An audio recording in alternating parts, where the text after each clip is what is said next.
El sol se estaba poniendo. El cielo tenía un hermoso color naranja. Tomás caminaba lentamente hacia casa.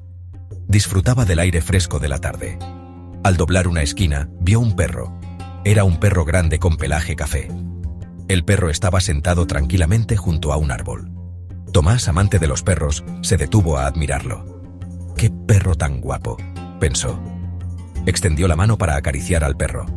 El perro lo miró con ojos inteligentes. Entonces, hizo algo completamente inesperado. Habló. «Buenas noches», dijo el perro, con voz grave y suave. Tomás se quedó paralizado, completamente sorprendido. ¿Había hablado el perro realmente? Tomás se quedó mirando al perro sin palabras. El perro soltó una risita suave, un ruido sordo en su pecho. ¿Sorprendido?, preguntó el perro, inclinando la cabeza. ¿Tú puedes hablar?, balbuceó Tomás, todavía en estado de shock. El perro sonrió, con una sonrisa de complicidad. «Hay muchas cosas que ustedes los humanos no ven», dijo crípticamente.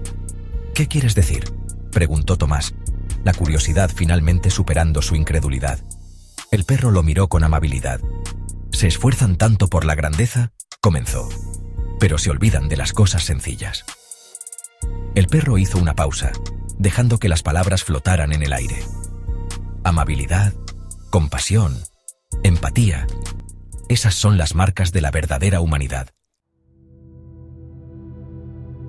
Tomás se sentó, completamente absorto en las palabras del perro.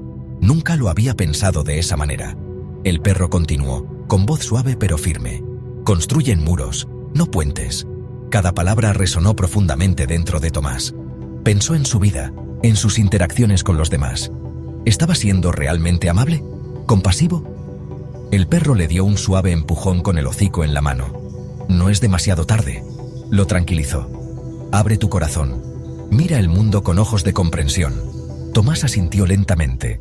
Una ola de comprensión lo inundó.